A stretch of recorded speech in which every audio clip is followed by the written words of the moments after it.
조희대 대법원장님께서는 그 증인 채택에 대해서는 불출석 의견서를 제출하셨습니다.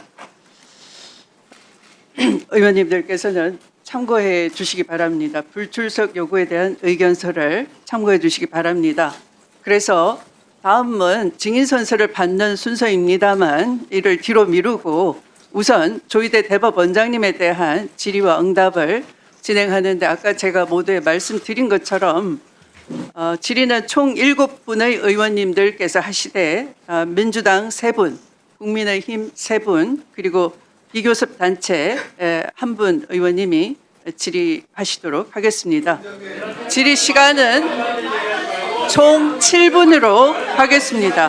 네. 각 당에서는 어느 위원님께서 질의하실지 논의해 주시기 바랍니다.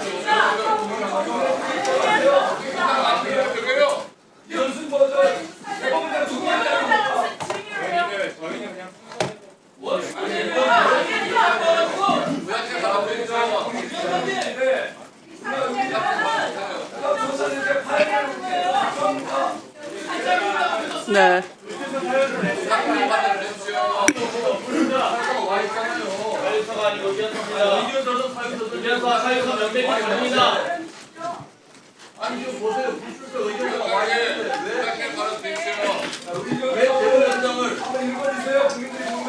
그러면 민주당은 첫 번째 질의자가 전현희 의원님.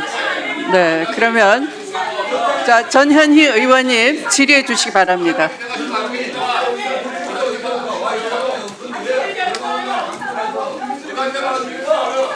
조용히 해주세요. 조용히 해주세요. 조용히 해주세요.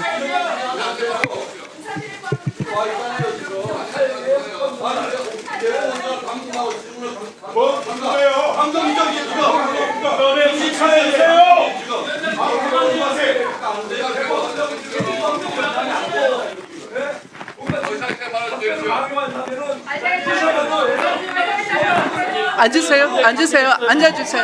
앉으세요. 앉으세요. 앉으세요. 앉으세요. 앉으세요. 드릴 테니까 앉으세요. 앉으십시오. 자, 정돈해 주시기 바랍니다. 자, 그러면 국민의힘 의원님 가운데 한 분, 또 민주당 의원님 가운데 한 분 이렇게 양당에 대해서 의사진행 발언을 드리도록 하겠고요. 의사진행 발언 시간은 3분 드리도록 하겠습니다. 네, 신청해 주십시오. 네, 나경원 의원님. 위원장님의 오늘의 모두 발언을 들으면서 심히 헌법 파괴의 위원장님의 행태에 대해서 분노를 금할 수 없다라는 말씀을 합니다. 자, 대법원장이 이 모두 발언을 하고 출석하지 않고 증인으로 채택하지 않은 것은 국회 오랜 관례입니다. 그것은 왜 그렇게 했느냐? 헌법상 삼권 분립 원칙을 존중하는 거였습니다. 만약에 이러한 삼권 분립 원칙을 저희가 파괴한다라면 이것은 결국 대한민국의 헌법 근간을 파괴하는 것입니다. 이것이 왜 생겼습니까? 조작 녹취 흔들면서 생긴 것 아닙니까?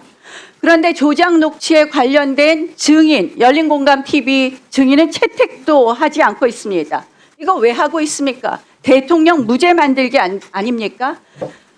위원장께서는 김병로 대법원장의 예를 말씀하셨는데 그 경우에는 대한민국 헌법 질서가 초기에 만들어진 때였고 그 당시에도 김병로 대법원장의 말씀에 따르면 개별 사건에 대해서는 이 재판의 한계가 있다. 개별 재판에 관여하는 것에 대해서는 질의에 대답할 수 없음을 명백히 하고 있습니다. 저는 위원장께서 지금 관례에 따라서 대법원장 이석을 말씀하지 않고 지금 민주당 의원들의 질의에 답변하라고 하는 것은 한마디로 대한민국 헌정사에 유례없는 일을 시작하고 있는 거라고 생각을 합니다. 즉시 중지해 주시고 관례에 따라서 이번 법사위 국감을 운영해 주실 것을 부탁드립니다. 만약에 이 위원장님의 논리대로 한다라면 저는 대통령도 상임위 국감에 나와야 되고 국무총리도 나와야 되고 국회의장도 나와야 된다고 생각을 합니다. 그러나 우리가 왜 대통령, 국무총리, 국회의장을 상임위 국감에 부르지 않습니까? 그거는 삼권 분립이라는 기본적인 여러 가지 원칙을 존중하는 것이라고 생각을 합니다. 절대 선출된 권력만이 민주적 정당성을 갖는 것은 아닙니다.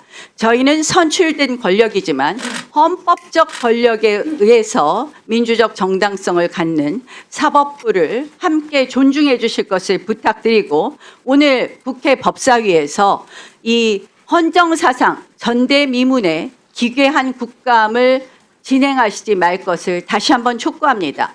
이미 우리 법사위 국감은 헌정사상 그리고 전대미문의 기괴한 국감으로 들어가고 있습니다. 어느 국감에서 제1야당의 간사를 선임하지 않고 진행한 적이 있습니까? 이 전대미문의 기괴한 국감 즉시 중단해 줄 것을 촉구합니다. 네, 김용민 의원님 의사진행 발언해 주십시오. 네. 이런 중차대한 상황이 발생했을 때에는 특단의 조치들이 필요합니다. 우리는 지금 여전히 내란을 극복하고 있는 과정에서 당연히 필요한 것들은 국회가 물어볼 수 있습니다. 자, 사법부 독립을 얘기하시는데 일단 그 전에 오늘 대법원장의 출석은 국회법 제121조 5항에 따라서 대법원장에게 출석을 요구할 수 있는 권한이 있기 때문에 그에 따라서 출석 요구를 하는 것이고, 더 나아가서 국회법 129조 출석 의무 이미 있습니다. 헌법과 국회법에 따라 있습니다. 자, 그리고 129조에 따라서 증인으로 요구할 수도 있습니다. 이 증인에 대해서는 누구든지 따라야 합니다. 그러나 뭐 말씀하신 것처럼 대통령, 국회의장 다 불러야 되느냐?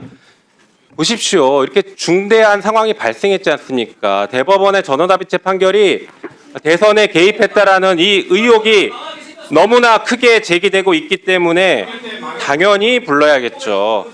자, 그리고 사법부 독립 자꾸 얘기하시는데 사법부 독립에 대해서 좀 제대로 알고 얘기하십시오. 공부 좀 똑바로 하고 말씀하시면 좋겠습니다.